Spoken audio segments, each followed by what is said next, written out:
muli ng sumigla ang negosyo at tindahan ng mga lechon sa Laloma sa Quezon City na kilalang-kilala bilang Lechon Capital of the Philippines. Ito ay matapos maipasara ng 3 linggo ng lokal na pamalaan dahil sa naitalang kaso ng African Swine Fever o ASF na nakaapekto sa bentahan ng mga lechonero. Kumusta na kaya ang mga negosyo rito ngayong holiday season? Alamin yan sa balita ni Gina Torno.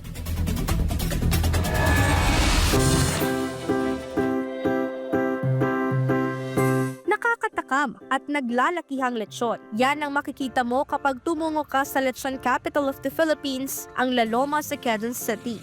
Dito matatagpuan ang maraming tanyag na tindahan ng lechon na dinarayo ng mga tao mula sa iba't ibang lugar dahil sa kalidad at lasa ng kanilang mga inihahandang lechon. Ngunit sa kabila niyan ay dumaan sa matinding pagsubok ang industriya nitong mga nakaraang linggo patapos pansamantalang ipinasara ng Quezon City Government dulot ng naitalang African Swine Fever o ASF. Nasa 14 kasi na establishmento ang naapektuhan, kabilang na ang tindahan ng pamilyang De Los Reyes na Mang Tomas Native Lechon. Tagal na, 3 linggo, mahigit. Di wala kaming kita, kawawa na yung mga tauhan ko. Walang kinita. Wala na. Pinamigay mo na lang. Marami na reservation namin nung buong November. So, nung pinasara nga kami lahat yon, lahat ng mga nag-down, tsaka fully paid sa amin, binalik namin lahat, yung mga bayad nila.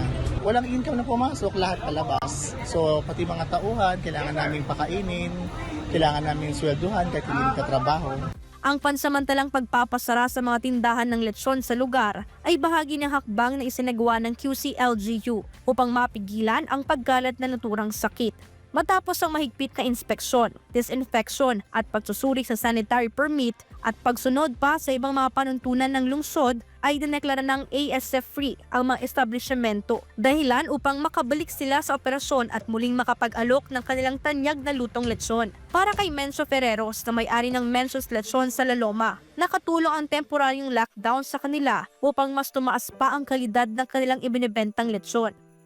Itong December na to, nakakasigura na sila na wala na pong ASF ang Laloma, ASF-free kasi ang supply ng Laloma within a week lang yan. After another week, bago na naman. Ang supply ngayon sa Laloma, laging bago. Matapos malamang ASF-free na ang mga tindahan sa Laloma, ay agad nang bumili si Kate. Bukod sa paborito siya ng boss namin, okay kasi siya yung lechon dito actually. And may kasama rin siyang dinuguan pagka umorder kami dito. And okay yung talaga niya. Kahit ibiyahe namin. Actually today, dadali namin siya ng Rizal.